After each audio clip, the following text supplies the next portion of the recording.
ನಮಸ್ಕಾರ, ನಾನು ನಯನಾ ಎನ್, ಆಯುರ್ವೇದ ವಿದ್ಯಾರ್ಥಿನಿ. ನನ್ನ ಹಳೆಯ ವಿಡಿಯೋ ಒಂದರಲ್ಲಿ ನಾನು ನಿಮಗೆ ಹೇಳಿದೆ, ಬದುಕಿಗೆ ಸಂಬಂಧಿಸಿದ ವಿಷಯಗಳು ಹಲವಾರು ಇದ್ದಾವೆ ನಮ್ಮ ಆಯುರ್ವೇದದಲ್ಲಿ ಅಂತ. ನಾನು ಮತ್ತೆ ಅದೇ ಮಾತನ್ನೇ ಹೇಳ್ತೇನೆ.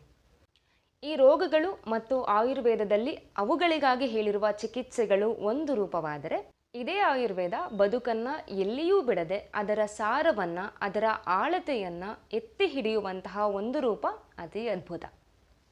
ಇದೇ ಬದುಕಿನ ಪ್ರತಿ ಕ್ಷಣದ ಏಳಿಗೆಗಾಗಿ, ಅದು ದೈಹಿಕ ಆರೋಗ್ಯದ ಏಳಿಗೆಯೂ ಆಗಿರಬಹುದು, ಜೊತೆಗೆ ಮಾನಸಿಕ ಆರೋಗ್ಯದ ಏಳಿಗೆಯೂ ಆಗಿರಬಹುದು.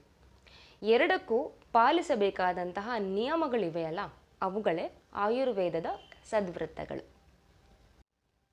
ಹಾಗಾದರೆ ಈ ಸದ್ವೃತ್ತದಲ್ಲಿ ಹೇಳಿರುವಂತಹ ನಮ್ಮ ವರ್ತನೆ, ನಾವು ವ್ಯವಹರಿಸಬೇಕಾದಂತಹ ರೀತಿ ಯಾವುದು, ಹೇಗೆ ಅಂತ ಇವತ್ತು ತಿಳ್ಕೊಳ್ಳೋಣ.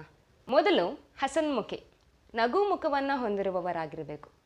ನಾವು ಮುಖವನ್ನು ಗಂಟು ಹಾಕೊಳ್ಳೋದು ಆಗಲಿ ಅಥವಾ ಕೋಪ ಮಾಡಿಕೊಂಡಾಗ ಇನ್ನೊಬ್ಬರಿಗೂ ಕೂಡ ಬೇಸರ, ನಮಗೂ ಕೂಡ ಬೇಸರ.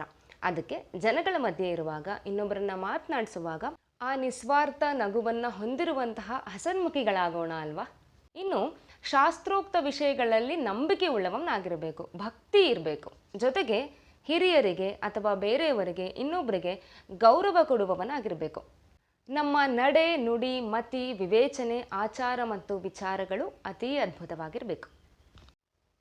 ಇನ್ನೊಬ್ಬರನ್ನ ಕರುಣೆಯಿಂದ ನೋಡಬೇಕು. ಒಬ್ಬ ತಾಯಿ ತನ್ನ ಮಗುವನ್ನು ಹೇಗೆ ಕರುಣೆಯಿಂದ ನೋಡ್ಕೊಳ್ತಾಳೋ ಅಂತಹ ಕರುಣೆಯನ್ನು ನಾವು ಬೆಳೆಸ್ಕೊಳ್ಬೇಕು. ಅಂತಹ ಕರುಣೆಯನ್ನು ಇನ್ನೊಬ್ಬರಿಗೆ ತೋರಿಸ್ಬೇಕು. ಪರ ಅಪಕಾರ ಸಹಿಷ್ಣು ಅಂದರೆ ಬೇರೆಯವರು ನಮಗೆ ಅಪಕಾರ ಮಾಡಿದ್ರೂ ಕೂಡ ಅವರನ್ನು ಕ್ಷಮಿಸುವಂತಹ ಕರುಣಾವರ್ತನೆ ನಮ್ಮದಾಗಿರಬೇಕು. ಮೃದು ಸ್ವಭಾವದವರಾಗಿರಬೇಕು. ಇನ್ನು ಇಷ್ಟೆಲ್ಲ ಒಳ್ಳೆಯ ವಿಷಯಗಳು ಗೊತ್ತಾದ ಮೇಲೆ ಇದನ್ನು ಇನ್ನೊಬ್ಬರಿಗೆ ಹೇಳುವಂತಹ ಮನೋಭಾವನೆ ನಮ್ಮಲ್ಲಿರಬೇಕು.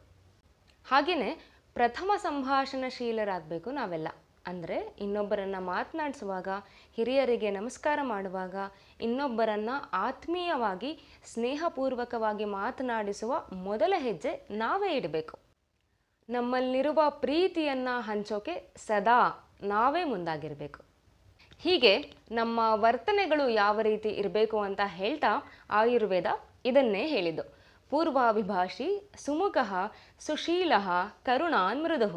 आयुर्वेद पद्धति अच्छी सेहत का विकल्प है।